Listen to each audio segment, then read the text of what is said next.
মানুষ ভয় পাচ্ছিল যে মানুষ কিছুদিন পরে নামাজ পড়তে আসতে পারে কিনা। দাড়ি ছাড়া চাকরি হচ্ছে না মানুষের, এই দাড়ি নিয়ে চাকরি হচ্ছে না, যার দাড়ি আছে তার চাকরি হচ্ছে না। দাড়ি রাখতে হলে প্রশাসনের পারমিশন নিতে হবে। কি আপনারা শোনেন নাই যে দাড়ি যদি রাখো তাহলে সেই রাষ্ট্রের ঊর্ধ্বতন কর্মকর্তার কাছ থেকে, ঊর্ধ্বতন যে কে আল্লাহ জানে, ঊর্ধ্বতন কর্মকর্তার কাছ থেকে পারমিশন নিয়ে তারপরে দাড়ি রাখতে হবে। আল্লাহর মাখলুক আমরা মানুষ সবচেয়ে সম্মানিত মাখলুক, আমরা আমাদের মুখের দাড়ি আল্লাহ তাআলা দিয়েছেন, এই দাড়ি রাখা ওয়াজিব। আমরা সকলেই এই দাড়ি রাখবো, আল্লাহর হুকুম মোতাবেক রাখবো, রাসূলের তরিকা মোতাবেক রাখবো। তুমি পারমিশন দেওই না কেন?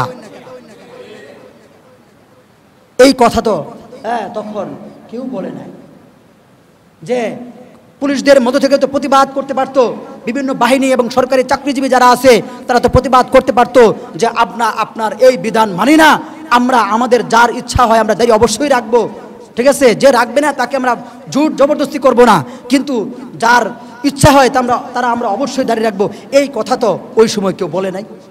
তাহলে বোঝা গেল সরকারি চাকরিজীবী এবং কর্মচারী যারা আছে তারাও ওই বিধান মেনে নিয়েছে। যারাই এই বিধান মেনে নিয়েছিলে, মনে প্রাণে যদি মেনে নিয়ে থাকো, তুমি চিন্তা করে দেখো তোমার ইমানের 12টা বেজে গেছে। কারণ দাড়ি একটি ওয়াজিব বিধান, এটি অবশ্যই রাখতে হবে। যে দাড়ি রাখে না তার অবশ্যই অনেক বড় গুনাহ রয়েছে। সেই জন্য সকল মানুষ আমাদের জন্য উচিত ছিল ওই সময় প্রতিবাদ করা। বেশি দিন আগে না, এই 7-8 মাস আগে এই নিয়ম করা হয়েছিল যে দাড়ি রাখতে হলে প্রশাসনের ঊর্ধ্বতন কর্মকর্তার কাছ থেকে অনুমতি নিতে হবে। তাহলে এই কথাও বলতে যে তোমরা তোমাদের হাতগুলো কেটে ফেলো, হাত যদি কেউ রাখতে চাও, শরীরের ভিতর রাখতে চাও, তাহলে হাত আমাদের অনুমতি নিতে হবে। হাতের বেলায় বলো না কেন? কি বলেন?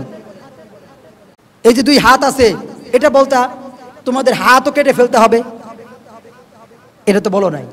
তার মানে বোঝা গেল ওরা ইসলাম চায় না, ওরা আসলে মানুষের কল্যাণ চায় না।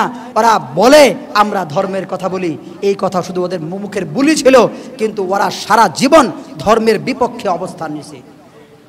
আপনারা বুঝেন আর না বুঝেন, সারা জীবন ধর্মের বিপক্ষে অবস্থান নিছে।